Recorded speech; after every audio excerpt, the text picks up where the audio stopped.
कि किसान मांग क्या कर रहे हैं। किसान आपसे सवाल पूछ रहे हैं। किसानों के सवाल क्या हैं? पहला सवाल, किस किसान संगठन में ने आपसे यह मांग की थी कि ये 3 बिल ले आइए?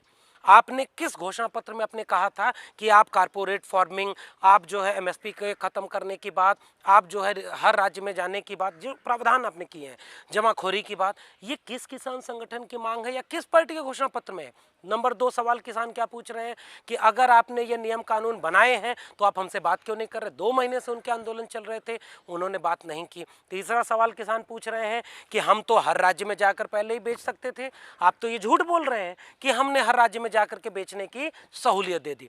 अगला किसानों का सवाल क्या है कि अगर आपने ये कहा है कि इसमें एमएसपी का जिक्र नहीं है, एमएसपी खत्म कभी नहीं होगी, तो आपके इस समय जो देश के प्रधानमंत्री हैं वो एक जमाने में गुजरात के प्रधान मुख्यमंत्री हुआ करते थे। तो गुजरात के मुख्यमंत्री रहते हुए उन्होंने एक बात कही थी कि एमएसपी को कानूनी वैधता देनी चाहिए, कानून में लिख दिया जाना चाहिए कि एमएसपी से कम खरीद पर जेल होगी। आज वही प्रधानमंत्री बन गए तो वो क्यों नहीं एक लाइन में लिख देते कि एमएसपी कभी खत्म नहीं होगी। अगला सवाल किसानों का क्या है कि आपने कहा कि निजी कंपनियां निजी मंडियां बनाएंगी, तो सरकारी मंडियों में कौन बेचेगा? निजी कंपनी निजी मंडी बनाएगी तो ये सरकारी मंडियां बर्बाद हो जाएंगी। तो ये जो किसानों के सवाल हैं, इनको सुनने की बजाय किसानों को आतंकवादी कहना, किसानों को अनपढ़ गंवार कहना, किसानों को बरगलाया हुआ कहना, इन किसानों का, इन अन्नदाताओं का अपमान है।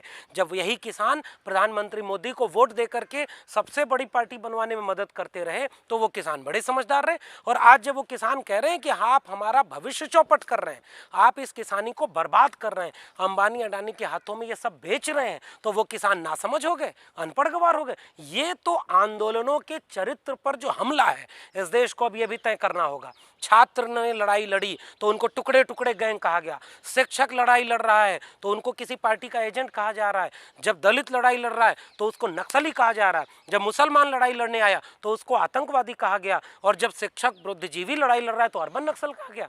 यह इस देश में आंदोलनों के, जमहूरियत के होने पर जो खतरा मंडरा रहा है, ये इस सरकारों ने आपके सामने रख दिया। जन आंदोलनों की इस तरह से तौहीन की जाएगी?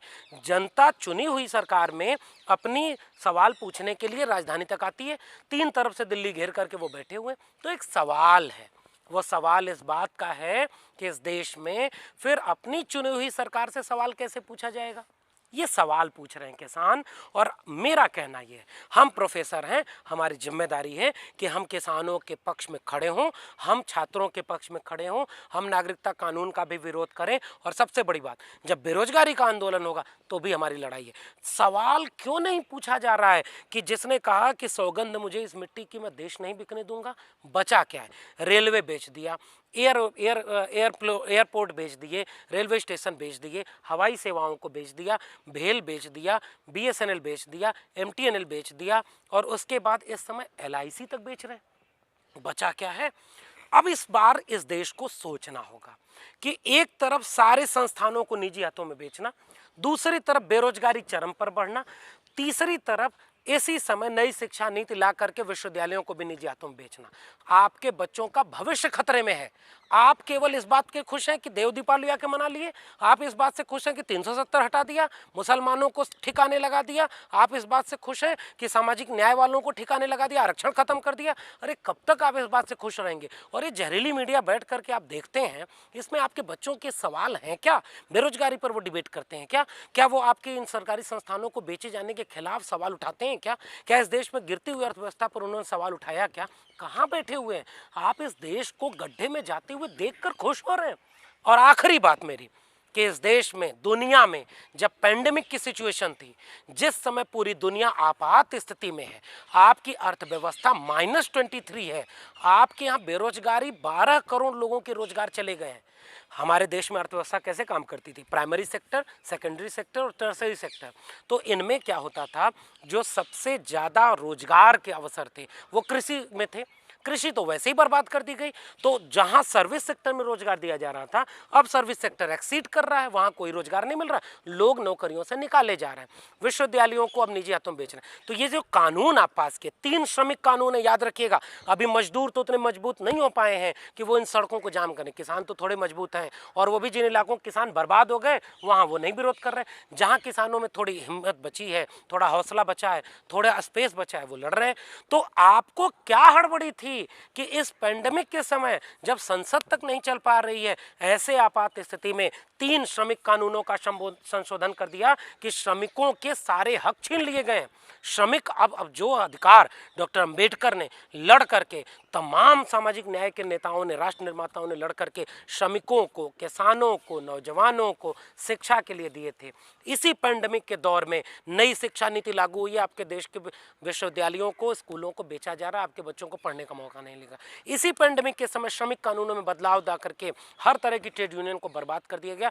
मिनिमम वेज से लेकर के हर चीज़ बर्बाद हो गई है, सब प्राइवेट हाथों में दे दिया गया। और इसी पेंडेमिक के समय यह कानून भी लाया गया है जिसमें किसान अब सड़कों पर लड़ रहा है। तो मेरी अपील इस बात की है कि आप कब तक चुपचाप देखते रहेंगे? आप कब तक हिंदू बने रहेंगे? आप कब तक इस बात पे खुश होते रहेंगे कि मंदिर बन गया, हिंदू धर्म अब सब दुनिया का सबसे बड़ा धर्म बन जाएगा? आपकी रोजमर्रा की बहसों में, आपके घर के बेडरूम में, आपके बच्चों से संवाद में क्या बातें होती हैं कि हिंदू धर्म आगे बढ़ रहा है, या ये बात होती है कि तुमको अगली डिग्री कौन सी लेनी है, तुम अगली पढ़ाई कहाँ पढ़ोगे, किसानी में अगली फसल कौन सी उगाई जाएगी? हमारे यूपी में गन्ना को जो बेचा गया उसका पैसा नहीं मिल रहा है, और बेरोजगार लड़के से क्या बैठ करके आप ये कह सकते हैं क्या कि तुम्हारा हिंदू धर्म अब अच्छे जा रहा है, तुम देव दीपावली मनाओ? तो प्रधानमंत्री मजाक बना रहे हैं। इस देश की आम आवाम को सोचना है कि अपने बच्चों का भविष्य बचाना है। तो ये मंदिर मस्जिद, यह हिंदू मुस्लिम और यह आतंकवादी कहना, यह सबको बदनाम करना, सबको मूर्ख कहना बंद करिए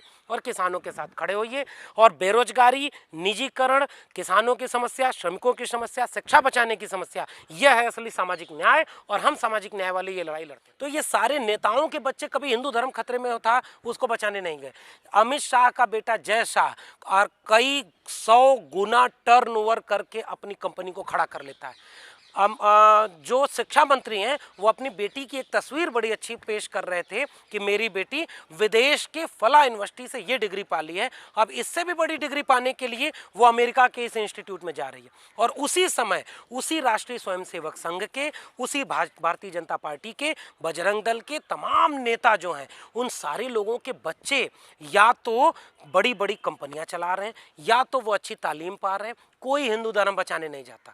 तो वो किसानों के मसले पर क्यों आएंगे? वो अपना एजेंडा पूरा कर रहे हैं। उनका एजेंडा क्या है? इस देश को हमेशा हिंदू मुस्लिम की नफरत में बांटते रहो। उनका एजेंडा क्या है? इस देश में कभी वह माहौल न बनने दो कि शिक्षा पर, रोजगार पर, मजदूर किसान पर, निजीकरण पर कोई बहस हो। इसीलिए वो इसमें शामिल नहीं होंगे। लेकिन जैसे ही आपके घर में सब कुछ ठीक होगा, वो आपकी चौखट पर आएंगे और कहेंगे कि आपका हक हम मुसलमानों ने छीन लिया। कौन सा मुसलमान इस देश में इतना ताकतवर है कि जिसने हिंदुओं का हक छीना हो? हमारी शिक्षा को, हमारे रोजगार को, हमारे आरक्षण को किसने छीना है? ये कोई मुसलमान ने, कोई अर्बन नक्सल ने, किसी ने नहीं छीना। तो ये सारे लोग का काम ये है कि इस देश में झूठी बहसें फैलाना। तो ये किसानों के मसले पर नहीं आएंगे। ये सब नफरती लोग हैं। इस देश को तय करना है कि नफरत जीते या मोहब्बत जीते। आपके बच्चों का भविष्य किसमें है, ये सवाल। हम किसानों की बात क्यों कर रहे हैं? हम बिरसा मुंडा को याद करें, हम तिलका मांझी और सिद्धू कान्हू को याद करें कि जिन लोगों को इस देश में स्वतंत्रता सेनानी नहीं कहा गया, लेकिन उस जमाने में वो अपनी जमीन के लिए, अपने जमीन के मालिकाना हक के लिए पहाड़ों पर गोलबंद कर करके आदिवासियों को लड़ते हुए अपनी तीर और धनुष से उन्होंने इस देश को आज़ादी की लड़ाई लड़ने का, इस देश को लोकतंत्र का, अपने हक को बचाने का पाठ पढ़ाया है। नील की क्रांति से लेकर के अवध का किसान विद्रोह, यहाँ तक का पूरा रवायत रही है। तो किसी भी दौर में किसान दबा नहीं है। किसान तब तक सहता है, मौसम की मार भी सहता है। किसान बिजली को, पानी को तरसता है। किसान गर्मी, सर्दी, बरसात को झेलता है। और पूस की रात का वो हल्कू जब अपने खेत में सो रहा होता है तो उसे याद आता है कि अगर मैं इस खेत को, अपनी फसलों को नहीं बचा पाया तो ये सूदखोर मेरी फसलों को ले जाएगा, मेरा परिवार भूखों मरेगा। रात भर जागता है, बावजूद इसके वो अपने खेत को नहीं बचा पाता है और किसान से मजदूर हो जाता है। आज इस देश के लाखों लाख हल्कू, लाखों लाख होरी अपनी ज़मीन से बेदखल होने वाले हैं। और अगर इस देश को बचाने वाले लोग जो दावा कर रहे हैं कि किसान नासमझ हैं, इन हल्कू और इन होरी और धनिया की लड़ाई आज भी जारी है। तो वो लड़ाई वो लड़ रहे हैं और हम उम्मीद करते हैं कि वो लड़ाई जीतें, लेकिन जिनसे वो लड़ाई है कारपोरेट घराने, बड़े बड़े लोग, वो उनको बर्बाद करने पर आमादा हैं। अब देखना ये है कि कौन जीतता है।